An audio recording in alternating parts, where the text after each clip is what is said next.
Jim Clark and I are working on the second edition of Trees and Development book. And we would love for you to participate with information and your experiences. Please contact us if you would like to participate. What we need particularly is what's your experience with the critical root zone, and what is your experience with species construction tolerance. And in preparing this second edition, Jim has done a deep dive into these terms, tree protection zone and critical root zone. What's the difference? What do they mean? How do we use them? How do we determine what they are?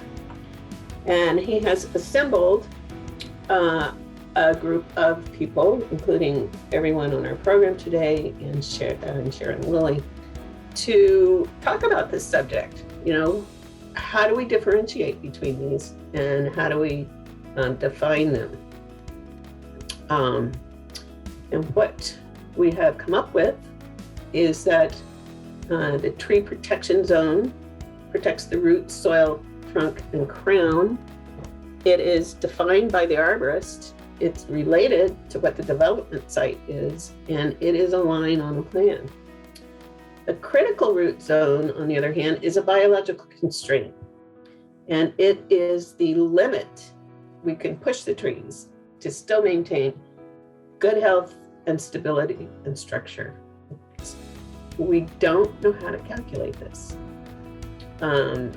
We don't know what the biological constraints and limit is of an individual tree. We try to make judgments about that, but we don't have a way to apply some kind of formula to figure out what it is. Now, many of us work in areas where the government agency who has approval over projects defines what these terms mean. And we have to remember to adhere to those definitions when we are advising in those particular geographic regions. Quite often we see ordinances that don't use the term tree protection zone, they use the term critical root zone and have particular ways to define it. But from our standpoint, we do not think that it is something that can be calculated or defined because it is a biological constraint to how the tree performs. The most important thing, though, is that as the size of the tree protection zone approaches the critical root zone, the chances of the tree dying or falling over are greatly increased. So we don't want to push the tree so far in shrinking that tree protection zone that we get to the critical root zone. Now, in the real world, the tree protection zone needs to fit what is going to happen on the site and what can happen, and the construction and development constraints, as well as the governmental agency requirements. So I want to show you an example of this. This is a project I did years ago. This tree number 219 is this blue atlas cedar. It is a 31-inch diameter. It's in pretty good shape. I would call it mature. And we're going to figure out what our tree protection zone, actually the city requires that we define a tree protection zone for this tree. So if we go through the calculations in the table, we come up with a tree protection zone of 39 feet radius. So if I plot that on this plan, you can see that that tree protection zone overlaps a fair amount of construction. Well, it doesn't do us any good to define a tree protection zone where we know there's going to be excavation and root cutting and various impacts occur. It is critical that if we're going to do this work that we know how to read plans so that we can formulate a practical tree protection zone that will work in the framework of the development project. Once these plans are drawn, that is what's going to happen, and we can rarely change that.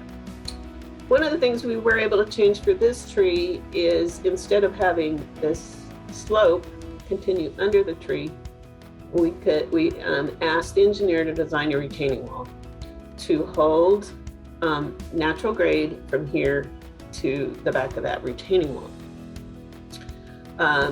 In here, these solid lines are the future grade, and the dashed lines are the existing grade. So we can see here that we are going to have some grading in here as the slope is laid back a bit. So where that solid line intersects with the existing grade is called the daylight line, and that's the limit of where the cut will occur. This line right here is the property line.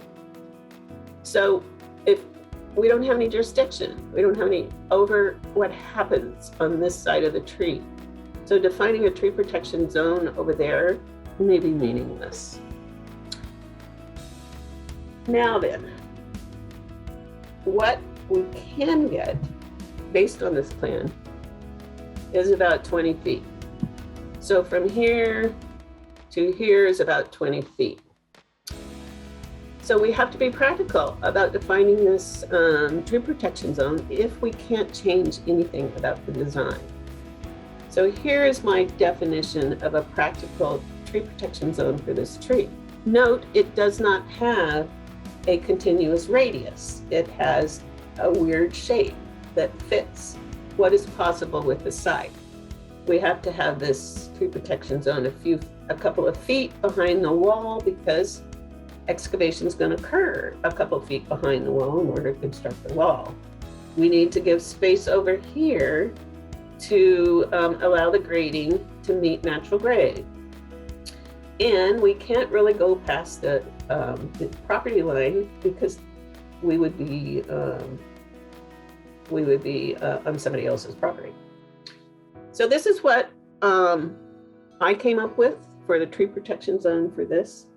It's an example of why you need to be able to read the plans, understand what's going to happen, and create a protection area that is possible in the real world. You can see that it is considerably smaller than what our optimum is. So part of my job is to figure out, is the tree able to tolerate that much encroachment into what we consider to be an optimum tree protection zone? I have been doing this work for 40 years, making my living primarily on doing tree preservation.